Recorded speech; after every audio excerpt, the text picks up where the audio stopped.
Hey guys, welcome back to another video. Today I'm going to be ranking all the Elfilis boss fights. This will also mean I will be showing off Star-Crossed World, so if you don't want spoilers, then yeah. We will also be only doing the arena versions of these boss fights. Anyways, let's get right into it.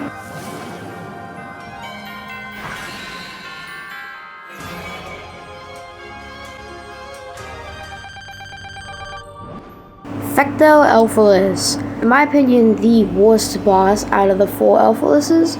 It's definitely a not bad boss by any means. It's definitely one of the better bosses in the game, especially to end the game on it. I quite like this boss. It's quite easy though. If you're playing as normal Kirby, it's not the easiest, but it's very easy and it's not very challenging, especially with buffs like health, speed, damage, or just copy abilities in general. It gets pretty easy and you could just kind of like shoot her with a gun or like it's just so easy, you know. But I still have fun with this boss fight, and I think the design is really nice looking. And I also kind of like the environment. Like I like kind of like the futuristic destroyed environment it's going for in the background. It looks really nice. Her attacks aren't very hard to dodge, and it's just overall quite easy. So I think that's why she gets the number 4th spot on this list.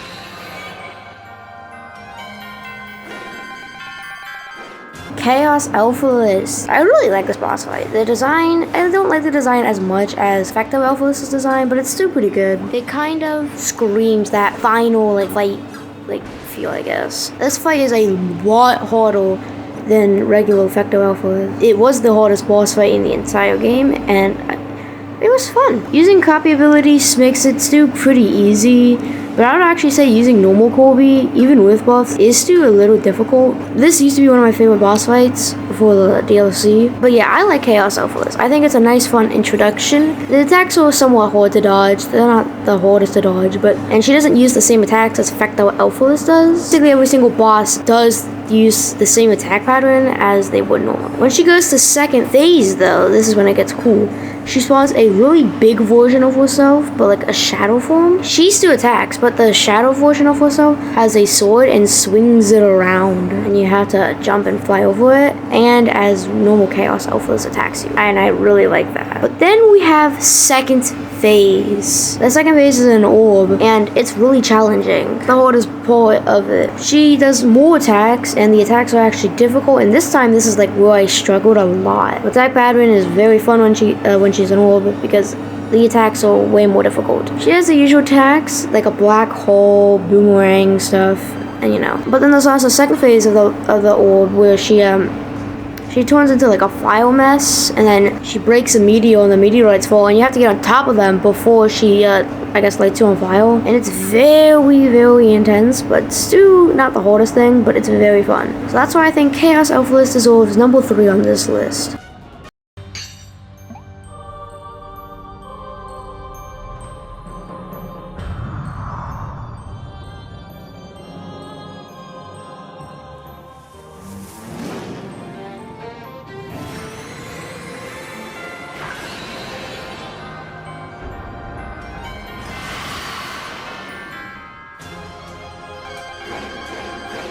Yep, it's Chaos Elfilis again, but it's even better. This Chaos Elfilis is even funner than the last one, has more unique attacks. Now, the attacks are basically the exact same, but this time she has crystals behind her back, and the crystals kind of shoot at you while you're playing and do other random attacks. They shoot at you, and they even shoot like laser beams sometimes.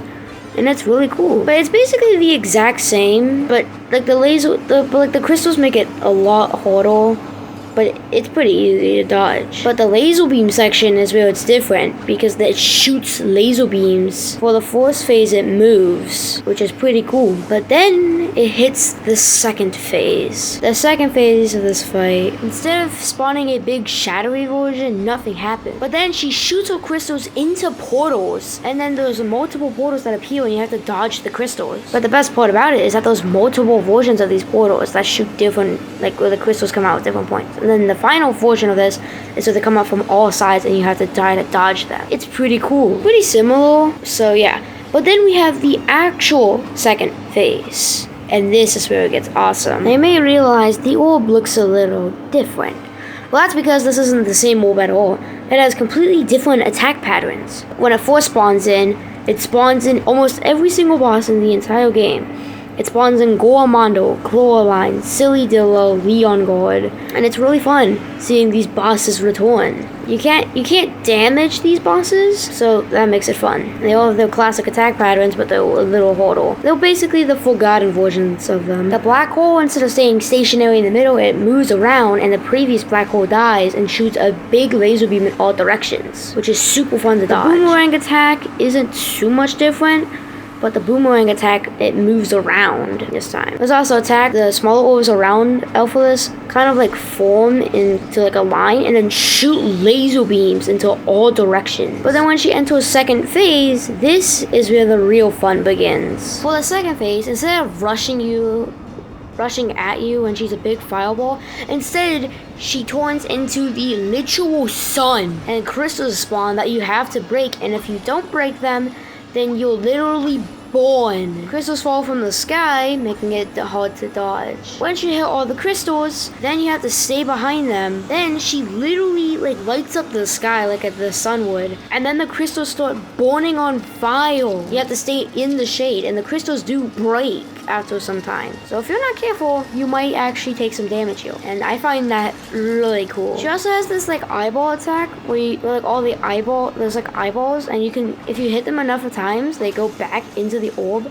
But if you don't hit them enough, they do different attacks. One of them's a crystal attack, one of them is an explosion attack, and one of them is like a laser attack. Then you also have the bouncy ball stage where it turns into multiple bouncy balls. I think this is a really cool boss fight, and it really does switch up, and I really like this one a lot more. And this is why I think it deserves number 2 on the list.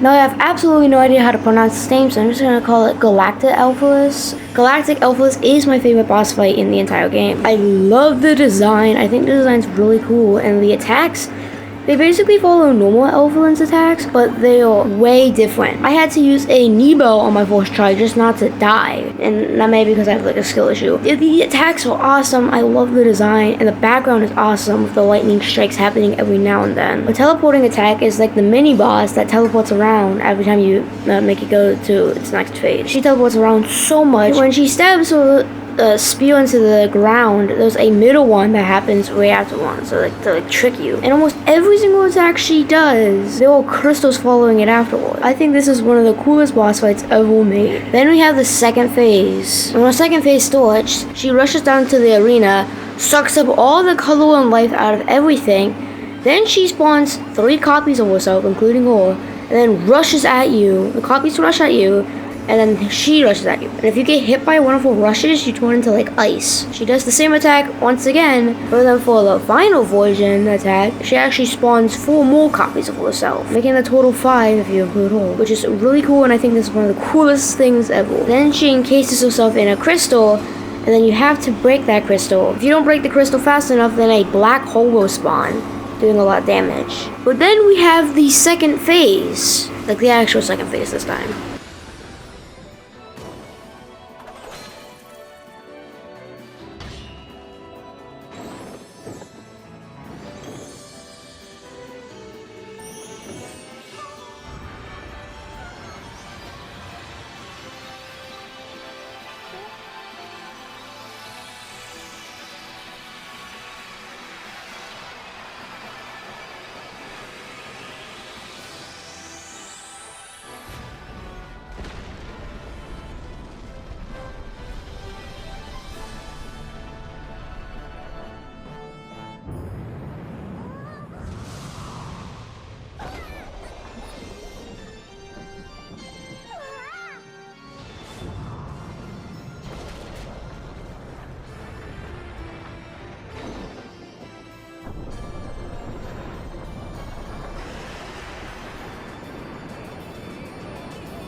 she turns to a humongous version of herself, swings the island with the sword, and has a lot of cool attacks. Swords that come across the lands, and you have to try to avoid them. She also has this attack where she spawns in those little minions, but instead of like you have to fight them, they do different attacks, like charge up into the air. Well, that's the only attack. Then she also has this attack where she hand slaps you, but there's also little cracks on the ground that like explode upwards, and you have to try to avoid that. And then later on, she grabs a building, then she slams it onto the island. She does this 2 times, and then for the final one, the building just breaks. Then she just kind of throws it out the island. You have to try to avoid this. Then she brings out 2 swords and swings the island with both of them. Then she brings in more minions, and then they start doing a little dance. And then after that, they just break from the ground and avoid you. For a sword attack again, for one of her attacks, she flies away, shoots crystals at the island. Then she comes back and slams her tail on the map. All the crystals break and shoot shockwaves. But then there's little crystals that you can shoot at her. I absolutely love this boss fight. This is my most favorite boss fight in the entire game. That's basically all I can really say about it. There's a lot more about this boss fight, but I think if for some reason you're watching this even you haven't played it, then I think you should like see the rest for yourself. But yeah, that's basically it for this boss fight, and this is why I think she deserves #1 on this list. Anyways, I hope you guys enjoyed this video. This will probably be one of my last videos for a little bit. See you next time. Bye!